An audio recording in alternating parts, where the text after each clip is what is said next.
फक्त ट्रस्टवर होते।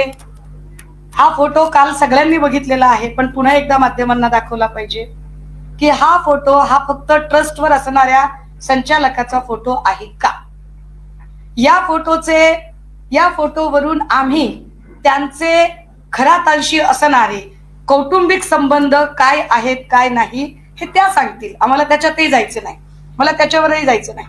मला एका वेगळ्या गोष्टीकडे जायचंय की एका पीडितेने सांगितलं की चाकणकर स्वतः तंत्रमंत्र विद्या करत होत्या आणि अक्षरशः आपली अनामिका कापणे। आता हे अनामिका कापणे हे काय प्रकरण आहे हे मला माहित नव्हतं।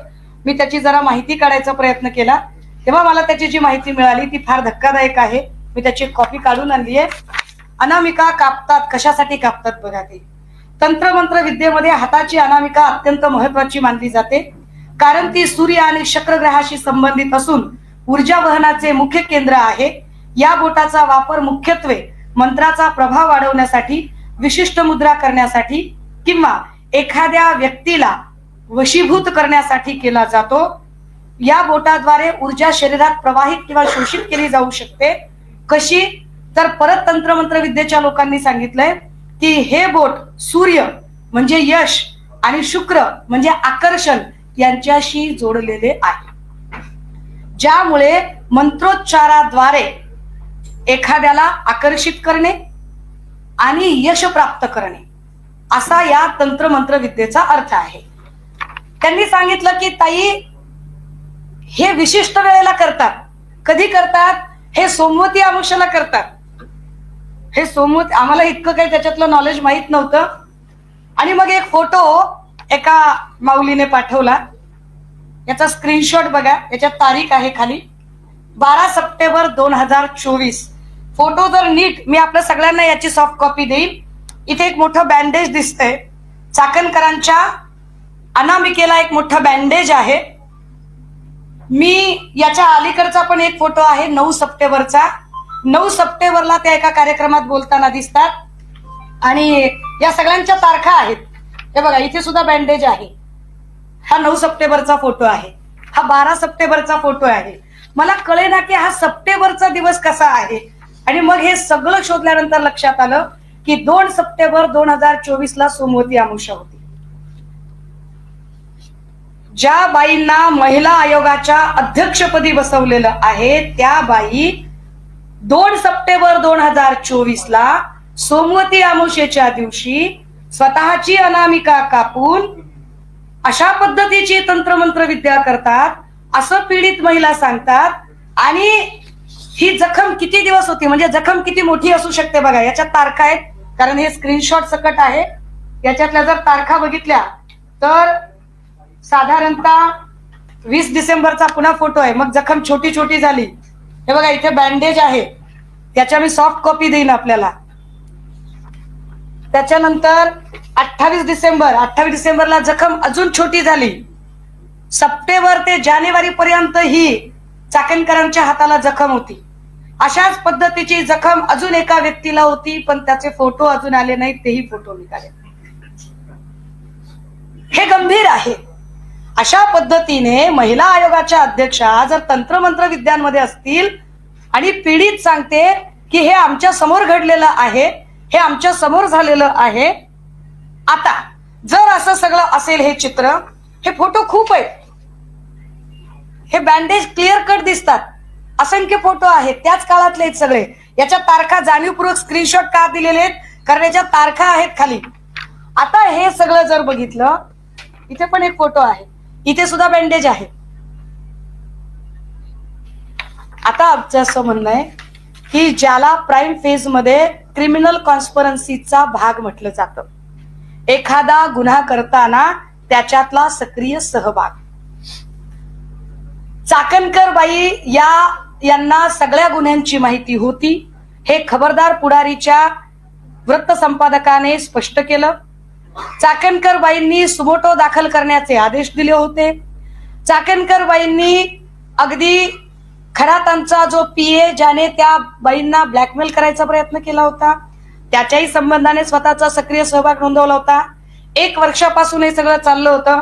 पोलिसांनी 10 दिवसाचा सर्व्हेलन्स लावला होता आता जर एवढा सगळा सक्रिय सहभाग जर चाकणकरांचा तिथे दिसत असेल तर या पत्रकार परिषदेच्या माध्यमातून माझी पहिली मागणी असेल की चाकणकर यांना तातडीने अटक केली पाहिजे. पहिली. दुसरी मागणी काय आहे आमची? चाकणकरांची, ज्याला आपण कन्फ्रंटल एन्क्वायरी म्हणतो, समोरासमोर बसून, ही कन्फ्रंटल एन्क्वायरी ती झाली पाहिजे.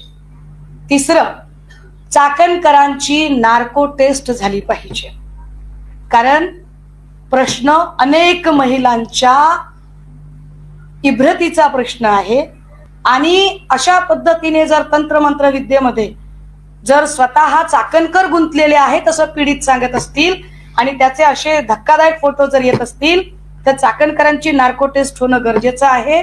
पण चाकणकरांना अटक करताना आणि नार्को टेस्ट होताना चाकणकर ज्या पदावर आहेत त्या पदाच्या गौरव गरिमेचा विचार करता त्या पदावरून त्यांना आधी बाजूला करावं लागेल.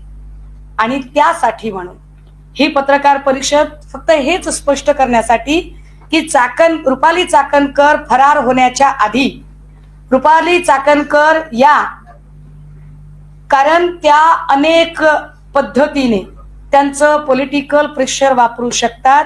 हे कॅप्टन खरात प्रकरणात मागच्या वर्षभरात अनेक वेळा सिद्ध झालेलं आहे.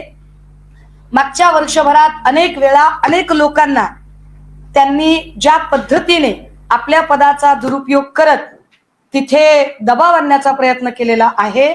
चाकणकर आणि खरात यांचे सीडीआर सुद्धा तपासले जावे. कारण काही पीडित असं म्हणतात की रात्री 2-2 वाजता चाकणकर आम्हाला फोन करून धमक्या देत होत्या. काही पीडितांचं असं म्हणणं आहे की चाकणकर आमच्यावर प्रचंड दबाव आणत होत्या. त्यामुळे चाकणकरांचे सीडीआर तपासणं अत्यंत गरजेचं आहे की चाकणकर आणि कॅप्टन खरात यांचं कोणत्या वेळी किती वेळा बोलणं झालं. ते सीडीआर यासाठी सुद्धा गरजेचे आहेत की चाकणकर यांनी खरातांना वाचवण्यासाठी काही पोलीस अधिकारी किंवा काही नेते मंडळी यांच्याशी कॉन्टॅक्ट केला का? खरातने काही लोकांशी कॉन्टॅक्ट केलेला आहे का?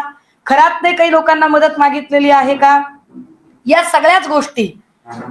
अजून महत्वाची गोष्ट, मला याची कल्पना आहे की पोलीस यामध्ये कुणालाही, आम्हाला आता अशी आशा वाटते की पोलीस यात कुणालाही सोडणार नाही. पण पोलिसांनी इतकीच अजून एक महत्वाची जबाबदारी येते, ती आर्थिक गुन्हे शाखेची. ईडी या एरवी इकडे तिकडे फार छापेमारी करत असते, पण ईडीने आता कॅप्टन खरात आणि रुपाली चाकणकर या दोघांच्याही संपत्तीचे स्त्रोत तपासले पाहिजेत. महिला आयोगाच्या अध्यक्ष म्हणून असा किती मानधन असतं आणि त्यामध्ये किती प्रॉपर्टी घेता येते आणि ही प्रॉपर्टी कशी जमा झाली, या प्रॉपर्टीचे सुद्धा सगळे स्त्रोत आता तपासले गेले पाहिजेत.